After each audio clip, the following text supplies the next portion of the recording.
Primary সহকারী শিক্ষক পদের বহুল প্রত্যাশিত সহকারী শিক্ষক পদের নিয়োগটি কিন্তু আজকেই প্রকাশিত হয়েছে।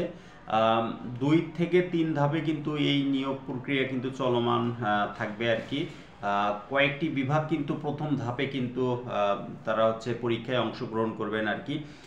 মোট হচ্ছে 10,219 জন কিন্তু শূন্য পদের বিপরীতে পরীক্ষা দিতে পারবেন, যেখানে হচ্ছে এই সহকারী শিক্ষক পদের গ্রেড 13 তারা হচ্ছে মোটামুটি 2015-র বেতন স্কেল অনুসারে তারা কিন্তু 11,000 থেকে 26,590 টাকা পর্যন্ত কিন্তু তারা বেতন পাবেন আর কি।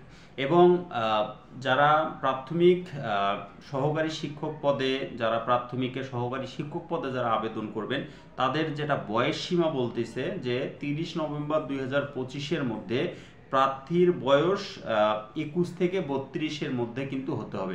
সর্বনিম্ন বয়স হতে হবে 21 বছর এবং সর্বোচ্চ বয়স কিন্তু হচ্ছে 32 পর্যন্ত হতে পারবে। সেটা হচ্ছে 30 নভেম্বর 2025 পর্যন্ত এই ডেটটা কিন্তু গ্রান্টেড হবে আর কি। এবং শিক্ষাগত যোগ্যতার বিষয়টা যদি লক্ষ্য করা যায়, যে কোনো স্বীকৃত বিশ্ববিদ্যালয় থেকে ন্যূনতম দ্বিতীয় শ্রেণী বা সমমানের সিজিপিএ, যেখানে হচ্ছে গ্রেড যদি আপনার হচ্ছে সিজিপিএ যদি 4 পয়েন্ট হয় সেখানে কিন্তু 2.25 থাকতে হবে সর্বনিম্ন, এবং যদি মানে 5 যদি সিজিপিএ হয় 5-এর মধ্যে সেখানে কিন্তু 2.8 পর্যন্ত কিন্তু হতে হবে। স্নাতক অথবা স্নাতক বা সমমানের ডিগ্রি কিন্তু থাকতে হবে এই পদে আবেদন করার জন্য শিক্ষকতা যোগ্যতাটা। আরেকটা হচ্ছে শিক্ষা জীবনে কোনো স্তরে তৃতীয় বিভাগ অথবা সমমানের জিপিএ অথবা তৃতীয় শ্রেণী অথবা সমমানের সিজিপিএ গ্রহণযোগ্য হবে না। এই বিষয়টা হচ্ছে একটা বিষয়। আরেকটা বিষয় হচ্ছে যে আপনি মূলত কত তারিখ থেকে আবেদনটা শুরু হবে এবং কোন কোন বিভাগগুলো প্রথম পর্যায়ে আবেদন করতে পারবেন। প্রথমেই বলে রাখি যে 2 থেকে 3 পর্যায়ে প্রাথমিক বিদ্যালয়ের সহকারী শিক্ষক পদে কিন্তু আবেদন প্রক্রিয়া থাকবে আর কি। আবেদনটা যেখানে প্রথমেই থাকবে হচ্ছে রংপুর বিভাগ, সিলেট বিভাগ, রাজশাহী বিভাগ, বরিশাল বিভাগ, খুলনা এবং ময়মনসিংহ বিভাগ কিন্তু থাকবে আর কি। যেখানে রংপুর, বরিশাল, সিলেট, রাজশাহী, খুলনা এবং ময়মনসিংহ বিভাগ কিন্তু থাকবে। আর দ্বিতীয় ধাপের পরে যে বিভাগগুলো রয়েছে তারা কিন্তু দ্বিতীয় ভাগে কিন্তু পরীক্ষা দিতে পারবেন আর কি।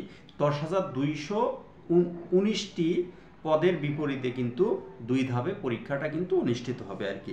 আপনি যদি একজন সহকারী শিক্ষক পদে আবেদন করতে চান তাহলে আপনাকে 8ই নভেম্বর সকাল 10:30 পরে কিন্তু আবেদন শুরু করতে হবে আর কি।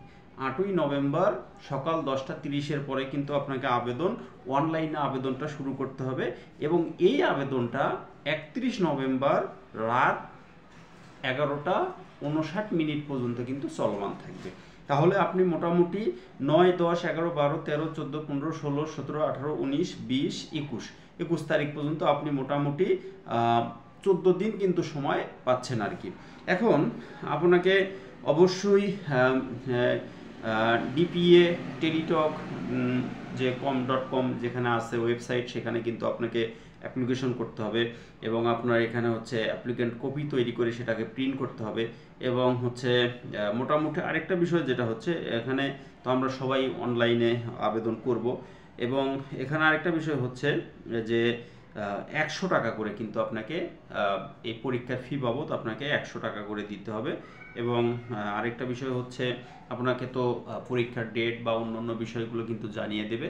তো সবচাইতে বড় একটা বিষয় হচ্ছে যারা মানে এই প্রধান শিক্ষক পদে যারা আবেদন করেছেন তারাও এইটা সহকারী শিক্ষক পদে আবেদন করতে পারবেন। প্রধান শিক্ষকের পদের আবেদনটা খুব দ্রুত গতিতেই হয়ে যাবে। প্রধান শিক্ষকে কিন্তু হচ্ছে মোটামুটি একটা বিষয় যেটা যে এখানে কিন্তু কিছু বিষয় রয়েছে যেটা হচ্ছে সর্বশেষ মানে হচ্ছে আমরা জানতে পেরেছি যে বিষয়টা হলো যে প্রধান শিক্ষকে মাত্র 20% কিন্তু সরাসরি নিয়োগ পাবেন আর 80% হচ্ছে পদোন্নতির পর্যায়ে কিন্তু তারা নিয়োগটা পাবেন। সেই ক্ষেত্রে সহকারী শিক্ষকের নিয়োগটাতে কিন্তু বেশি চান্স থাকবে আর কি। তো যারা আবেদন করবেন তারা হচ্ছে 8 নভেম্বর সকাল 10:30 পর থেকে আবেদন করতে পারবেন। ধন্যবাদ সকলকে।